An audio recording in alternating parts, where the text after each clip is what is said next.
আচ্ছা, আপনাকে শাহিন ডাকাত বলো কেন, এটা একটু ব্যাখ্যা দেন না আমাদেরকে। আমাকে শাহিন ডাকাত বলে যারা আমার কারণে কোনো খারাপ কাজ করতে পারে না।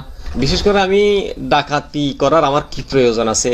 আমরা সামাজিকভাবে এবং যে একটা এদের প্রতিবন্ধকতা সৃষ্টি করি খারাপ কাজের, মাদক, গরু চোরাচালান, জঙ্গিবাদ, সন্ত্রাসবাদ, ওই পাহাড়ি চাঁদাবাজ, এদের বিষয়ে আমরা যখন সুস্যার, এরা তখন আমার বিরুদ্ধে আইনিভাবে আমাকে ঠেকিয়ে দেওয়ার জন্য এরা ওই নাম দিয়ে, ডাকাত নাম দিয়ে এরা অস্ত্র, মানে আইনিভাবে আমাকে ঠেকিয়ে দেওয়ার জন্য এই নামটা ব্যবহার করে।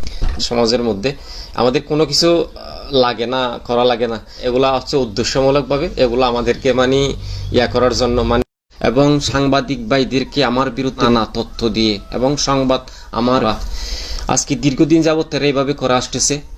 আমি বিশেষ করে সাংবাদিক ভাই আর বাংলাদেশের বিশিষ্ট প্রশাসন মহোদয়, আইন প্রণেতা, সমাজের প্রত্যেকটা স্তরের রাজনৈতিক নেতৃবৃন্দ, সিনিয়র রাজনৈতিক নেতৃবৃন্দ, এদের কাছে আমার একটা বিশেষ অনুরোধ,